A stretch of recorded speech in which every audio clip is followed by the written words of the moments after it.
Shavua Tov, et on se retrouve comme chaque semaine maintenant pour la Haftara de la semaine avec le Rav Ben Loulou. Shavua Tov. Comment ça va? Très bien, magnifique. Ça a été le Shabbat? Impeccable. Vous avez bien mangé?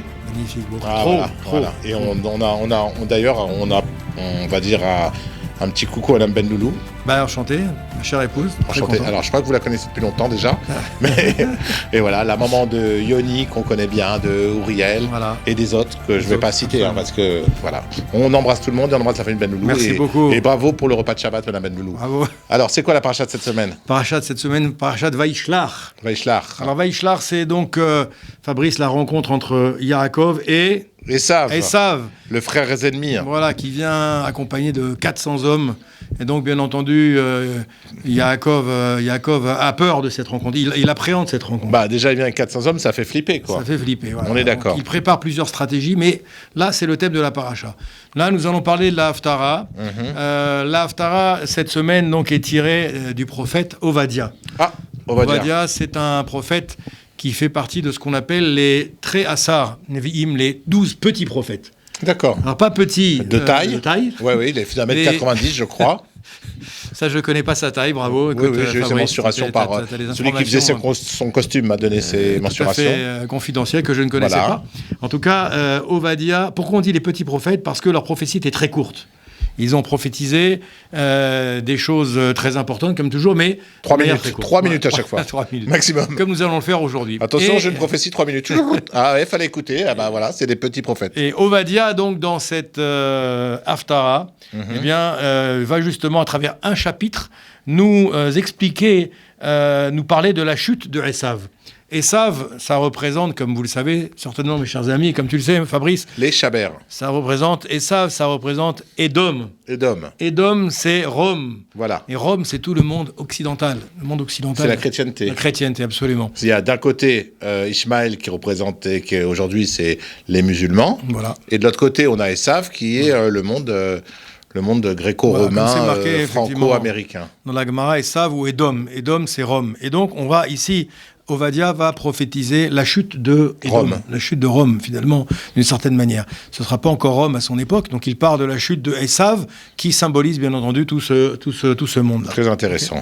On nous explique ici que Ovadia a eu le mérite d'avoir le qualificatif de prophète et de devenir prophète, parce qu'il a vécu à l'époque de la reine Isével. T'as entendu parler de la reine Isabelle? Isabelle, on l'appelle Isabelle la catholique. Voilà, Isabelle la catholique, mais qui n'est pas catholique. Qui était certainement pas catholique. Voilà. En tout cas, Isével... Et c'est pas très beau de l'appeler Zével, je ne veux pas dire, mais...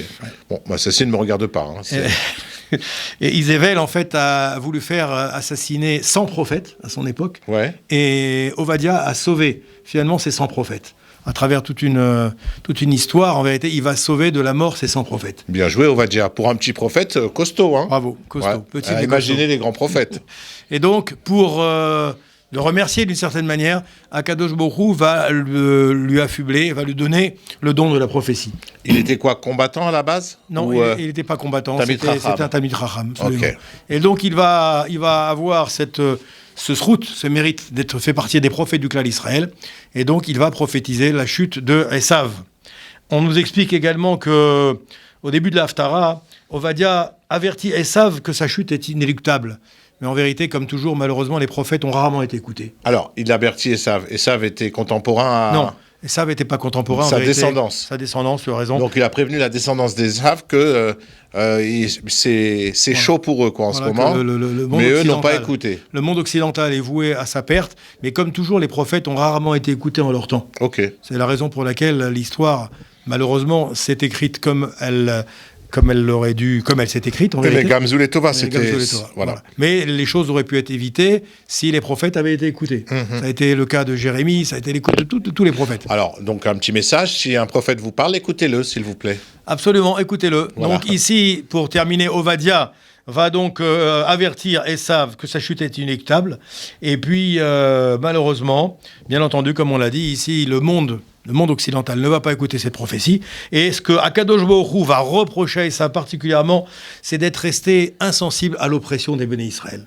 C'est d'être resté insensible, c'est-à-dire ne pas avoir su, être sensible, c'est le cas de le dire. Oui. Et donc de pas de continuer malheureusement à martyriser le clan d'Israël, de continuer à l'oppresser. Et c'est la raison pour laquelle Akadosh Baruch Hu va décider de la chute du royaume de Édom. Alors, et donc, il a été détruit. D'accord. Il a été détruit tout de suite après, quasiment. Bien joué. Prophétie.